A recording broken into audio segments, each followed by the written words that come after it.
નમસ્કાર મેડમ, નમસ્કાર. આપની સમિતિનું નામ અને આપનું નામ જણાવશો? મારું નામ રમીલાબેન પંડ્યા.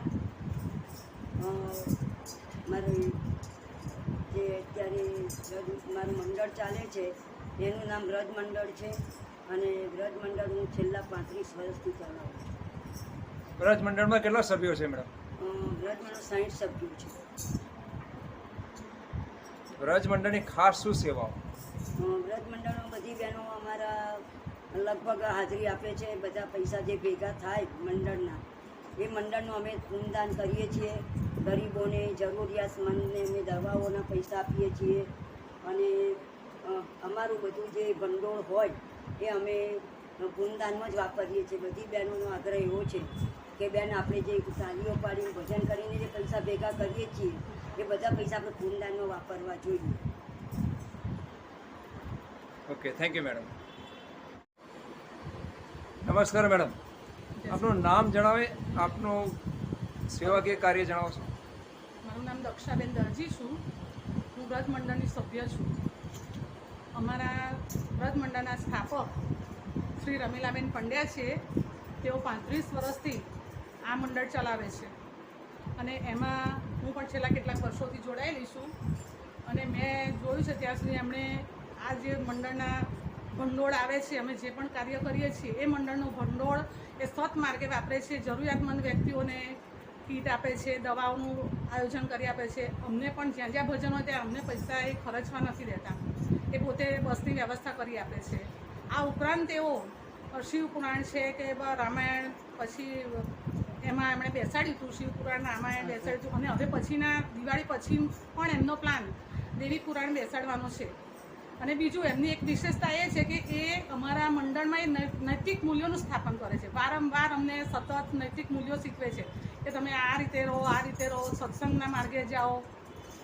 એમનો આજે 79 વર્ષની ઉંમર છે, એ છતાં પણ એવો મંડળને સતત ઉત્કર્ષ પ્રગતિ કરતાની ભાવના એમની છે. સતત આગળ વધતા રહે એવી એમની ઈચ્છા છે. અને જો એમનો પાછો સ્વભાવે એક નિર્મળ, સ્વચ્છ, પારદર્શક અને ઉત્તમ છે કે એ અમે જો 1-2 દિવસ પણ ક્યાંક આગા પાછી હોઈએ કે કોઈ હાજુમાદું હોય તો અમારા ઘરે પણ એ પૂછવા આવે છે, ખબર અંતર પૂછવા આવે છે. આજે એ અમારા એક ધરોહર છે. એક જે માતાની ભૂમિકા કહીએ ને, એ એક પરિવારના સભ્ય થઈ ગયા છે. અમે જો અમારે કોઈનું મોઢું પણ એ રીતના હોય તો એ તરત એ પૂછી લે કે બેન, આજે તમને શું તકલીફ છે. આજે એ સતત અમારા મંડળને ઉત્તરોત્તર પ્રગતિ કરતા જ રહેશે એવી મને ઊંડી આશા છે. Thank you very much. Unjha, જ્યાં માતા ઉમિયાનું ધામ છે, ત્યાં આપની સમિતિને બોલાવવામાં આવી અને એક એકોલેટથી તમારું સન્માન થયું. એના વિશે માહિતી આપશો? અમારું મંડળ આખું બધું ગયેલા 30-35 બહેનો, અને ત્યાં અમારું સર્ટિફિકેટ અમને મળેલું છે. ત્યાં અમારું બહુમાન કર્યું અને આ 2 સર્ટિફિકેટ મળેલા છે. હમણાં પાછા અમે ઉમિયામાં ધામમાં ગયેલા હતા, ત્યાં પણ અમારું ધજાનું આયોજન હતું અને અમે બધી 15-20 બહેનો ત્યાં બહુ સારી રીતે પ્રોગ્રામ બધો કર્યો. Thank you. નમસ્તે મેડમ, આપનો મેસેજ આપશો? હા, હું મીતાબેન સરકારી વ્રજ મંડળમાં ઘણા ટાઈમથી જોડાયેલી છું અને આ મંડળમાં બધું બહુ વ્યવસ્થિત બધા મંડળો સરસ ભજન કાર્યક્રમ બધું બહુ સરસ ચાલે છે. એ ઉપરાંત દર વર્ષે 4-6 મહિને એક ટૂર ઉપાડે છે, બધી બહેનોને લઈ જાય છે. પછી કથા બી બેસાડે છે અને કથા 1-2 એમને બેસાડેલી. હવે દિવાળી પછી બી બીજી કથા બેસાડવાની છે એમને. એટલે અમારા જે રમીલાબેન છે ને, એ બહુ વ્યવસ્થિત બધું એમનું કામકાજ છે અને મંડળથી અમે બધી બહેનો, મંડળની બધી બહેનો એમનાથી બહુ સંતુષ્ટ છીએ અને એમના આશીર્વાદ અમને કાયમ માટે મળી રહે એ ભગવાન પાસે અમે પ્રાર્થના કરીએ છીએ. બેને કયા પ્રમાણે અલગ અલગ જગ્યાએ તમે ટૂરનું આયોજન કરો છો, એના વિશે વિસ્તૃત માહિતી આપશો? વિસ્તૃત માહિતીમાં એવું છે કે મારા જાણીતા, ઓળખીતા, મારા સંબંધમાં, પડોશમાં કોઈ બી માણસની વ્યવસ્થા પૈસાની ના હોય તો હું એ બધાને મારી સાથે લઈ જાઉં છું.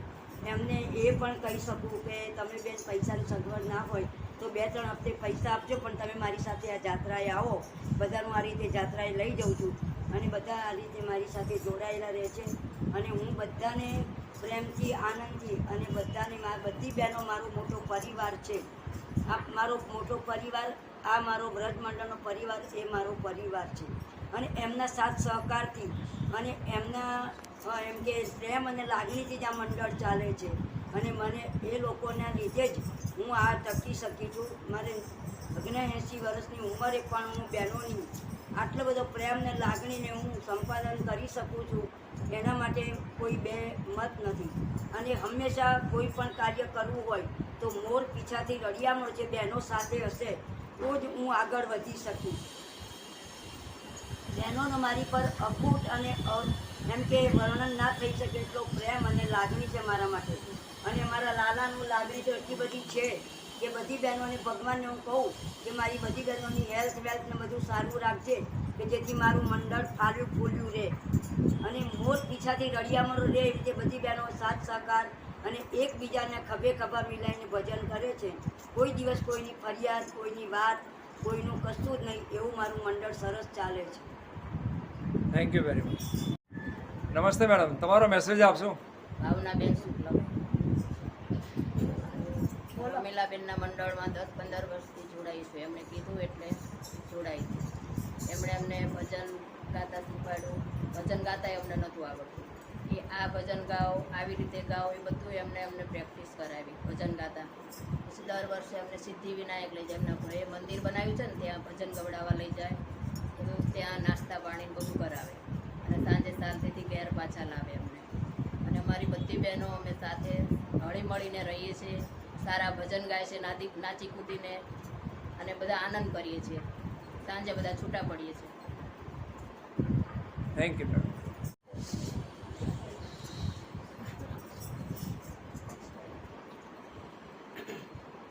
મારા મિસ્ટર મારી સાથે છે અને કાયમ માટે જેટલા વર્ષોથી મેં મંડળનું કામ હાથમાં લીધું, મને મારા લાલાએ કામ સોંપ્યું તે દિવસથી મેં એમની આજ્ઞા લઈ અને મેં મંડળની સ્થાપના કરી. એમને મને પૂરેપૂરો એમનો સાથ સહકાર અને એમને મને એટલી બધી એમની સહાનુભૂતિ આપી કે તું આગળ વધ, હું તારી સાથે છું, તું ચિંતા ના કરીશ. નહીંતર ઘણા માણસોને કેવું હોય કે કોઈક વખત કંઈ પણ થાય તો ફટ દઈને આમ કહી દે કે તું આમ કેમ કરે છે, કામ કેમ કરે છે. એવું કોઈ દિવસની હું ભલે મંડળમાંથી મોડી આવું, વહેલી આવું, ગમે ત્યાં જવું, ગમે તેની સાથે ફોન પર વાત કરું, કોઈ દિવસે એમને કોઈ વિરોધ નહીં. અને એમના સાથ સહકારના હિસાબે જ હું આટલી આગળ જે મારા જ્યાં સ્ટેપ બાય સ્ટેપ હું આગળ વધી રહી છું એમાં એમનો હું ખૂબ ખૂબ આભાર માનું છું. અને એમના સાથ સહકારથી જ હું આગળ વધી શકું છું. સિદ્ધિ વિનાયક મંદિર જે મહેમદાવાદ છે એ મારા ભાઈએ બનાવેલું છે. મારાથી 10 વર્ષે નાનો. એણે મને કીધું બેન બાના શબ્દો અને બાના વચનને તું યાદ કર. મેં કહું હા, હું યાદ કરીને આપણે 2 ભાઈ બહેન ભેગા થઈ અને આપણે મંદિર બનાવીએ.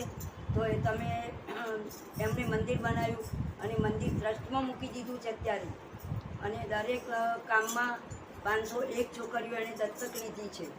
અને મારા ડઈબા જે બેઠેલા છે એમને 4 દીકરી ને 1 દીકરામાંથી 1 દીકરો અને 1 દીકરી તે ભક્તિના માર્ગે વળેલા છે. બાકી 3 સંસારમાં એ છે. બાકી હા, એટલે મારા ભાઈને અમારા બેને એટલું બધું મા માટે ને ભક્તિ માટે છે કે મારા ભાઈએ અમારું આખું મંદિર બનાવીને જે કંઈ અને પબ્લિકને અર્પણ કર્યું છે. એવું નહીં કે મારું કોઈ દિવસ કીધું નથી. એણે કીધું પબ્લિકને અર્પણ કરી દીધું છે. ટ્રસ્ટમાં મંદિર મૂકી દીધું છે અને એણે અત્યારે બહુ સારા કામ કરી રહ્યો છે. એ બધાને ખબર છે, અમારા વ્રત મંડળની બેન.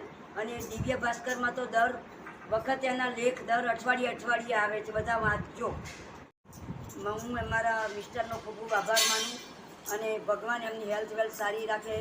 ભગવાન વ્રત મંડળની બહેનોની, મારી સખીઓની બધાની હેલ્થ વેલ્થ સારી રાખે અને ભજન કીર્તનમાં શાંતિથી બધા આનંદથી પ્રેમથી બધા મળીને સરસ રીતે ભજન કરે છે અને એમના સાથ સહકારથી મારું મંડળ સારી રીતે ચાલે છે. આ હું આટલું કહી અને મારી વાણીને વિરમું છું.